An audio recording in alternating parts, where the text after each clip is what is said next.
Hi, Luke from KORG here, and today I'm showing you the KingKORG Neo. This is our analog modeling synth with vocoder built in as well. So let's dive in and have a listen to some of the sounds. So it's dead easy to select your sounds from these categories here. I can just press any of these and then I'm straight into those categories. So say for instance I wanted to go into the bass category, I'm straight in and then I can use this knob to select my basses. And same thing in all the other categories. Let's go into the motion category. I really like this sound.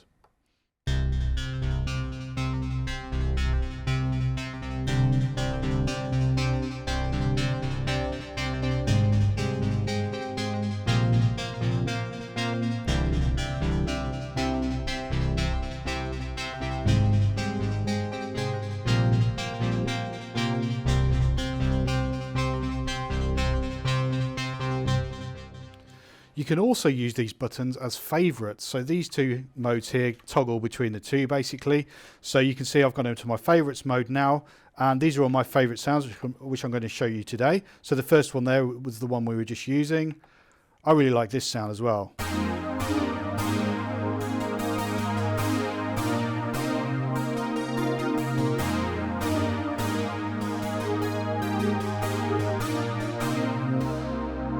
You can also use the buttons here to go up and down octaves. There's some great signature sounds in here as well, and what I mean by that is that I like famous sounds from particular songs, stuff like this.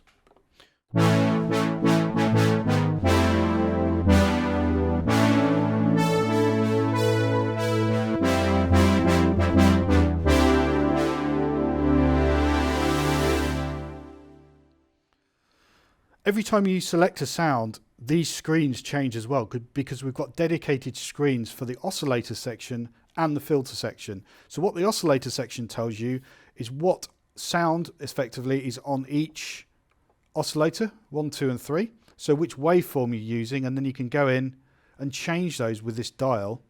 So we're in the analog modeling section there as well. But by pressing this knob, we can actually cycle through the different sections. So we've got analog model waveforms, we've got DWGS, which are digital, we've got PCM, which are sample based waveforms, and we've got a mic input as well. So that's where your vocoder will come into play.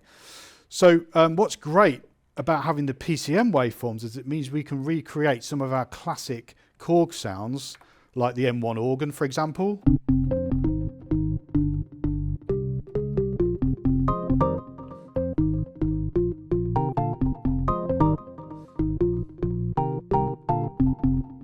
Or the piano.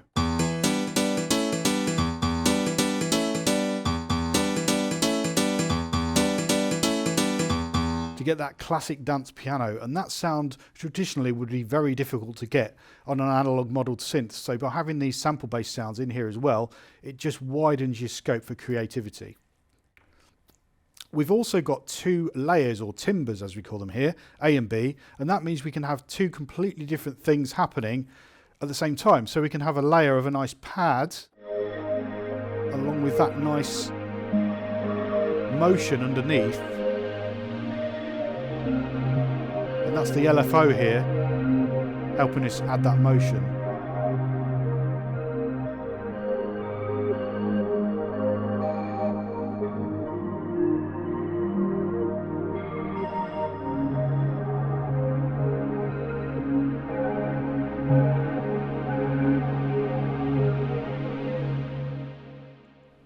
We've got a dedicated filter section as well, and we've actually got 18 models of different filters in here, classic ones from the past and our own as well. So we can recreate sounds like this.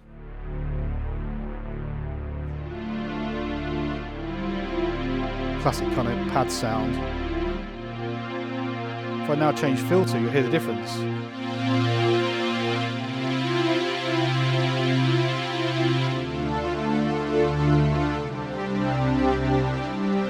So you can see we've got our own MS-20 model in there as well. And you can also model that really nice creamy bass sounds here.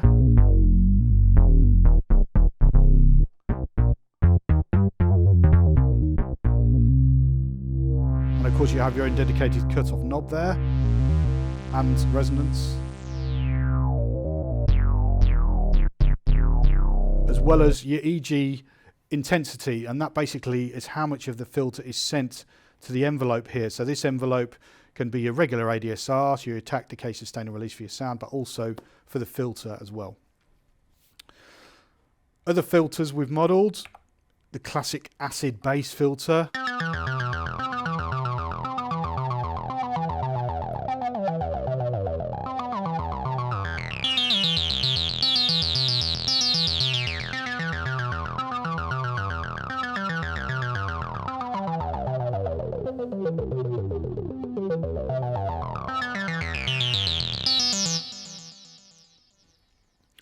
We've got great effects built in as well. We've actually got 3 different blocks. We've got pre-effects, mod effects and reverbs and delays there on these knobs, which we can turn on and off really easily just by pushing them, and as also assign them to timbre A and B if we're using them, which is a really quick and easy way to assign effects, and you've got dedicated controls for each of the 3.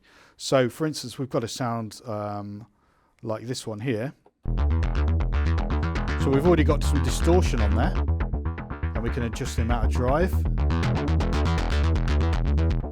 can turn it off. Let's bring in some mod effects just by pressing the knob there. So we've got some nice rotary effects on there as well. Or maybe some chorus.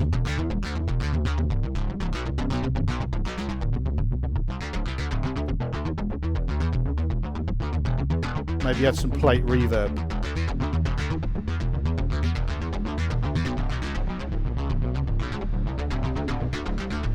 We've also got delays as well, so if we use this nice mod delay, it gives us this sort of effect.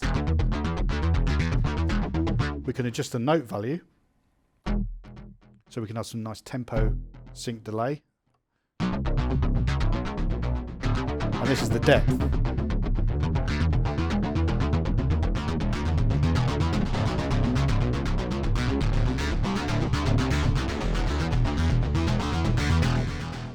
And as you can hear, you can really start getting quite aggressive with your sounds with that overdrive.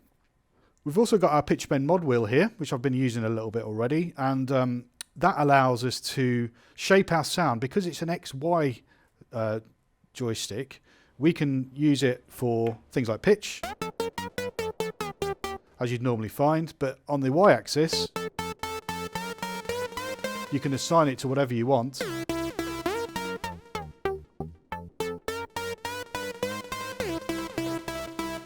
To really kind of open up the sound and really change it to how you want. It's completely assignable. You've got an arpeggiator built in it as well. That's under this button here. So we can just turn it on and off.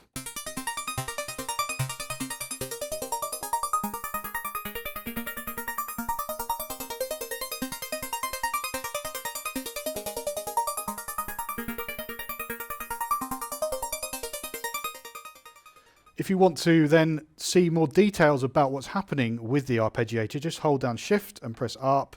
It will show you the tempo. It will show you whether it's latched. So let's latch that now. So what that means is that when I play, it continues to play even if I take my hands off. You can assign it to timbre A or B. You can change the direction of it. You can also change the gate time. So that's how long each note plays.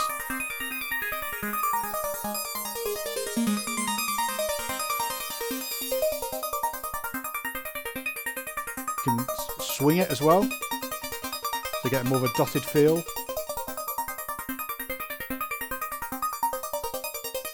You can change the range. And you can also change which steps play. So at the moment all 8 steps are playing. But we can go through here and take some out. Get more of a syncopated feel.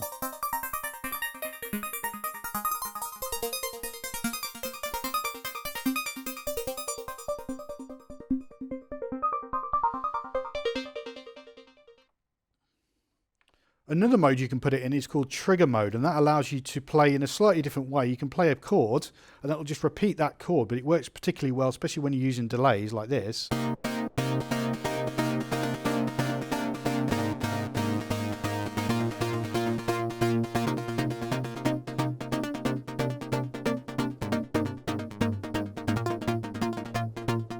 You'll also notice that that's actually changing the sound itself when I use different velocities. So here, if I play hard,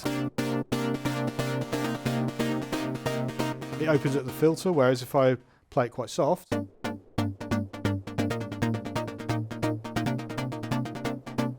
softens up the sound. So it gives you a really nice dynamic sound to be able to perform with.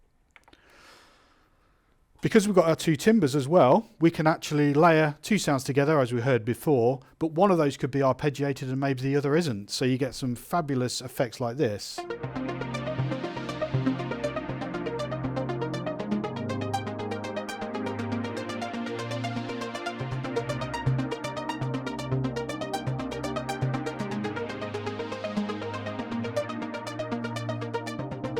And then whichever layer you're on, A or B, that's what all the controls relate to. So for instance now, timbre B is the arpeggiated pattern, which I can filter independently of the pad underneath.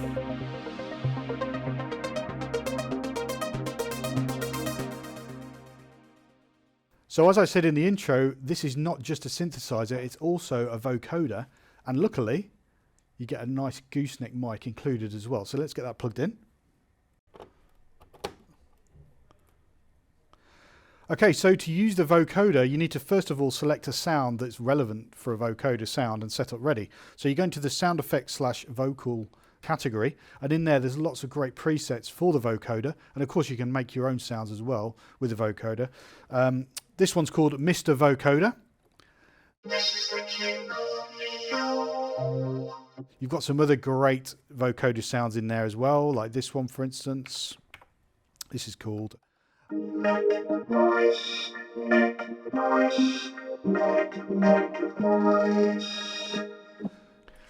So connections wise, we've got this vocoder of course, but it's a standard XLR jack. So what that means is you can use any other microphone with it or any other instrument. So you can use that as a modulator for the vocoder, which is really cool. Other connections on the back, you've got your power of course, you've got the audio left and right jacks which we're using today to get out to our sound system. You've got a pedal connected, which I've been using today as a damper pedal, but you've got a second pedal input as well. So you can connect an assignable pedal, that could be a volume pedal or a switch. You've also got regular MIDI, so you can connect to any other MIDI device out there, module, keyboard, whatever it is. And you've got USB, so you can connect to a DAW, for example, in your computer if you want to do some recording. So there we go, that's the KingKORG Neo, our amazing analog modelling synth with a vocoder built in. Go check it out.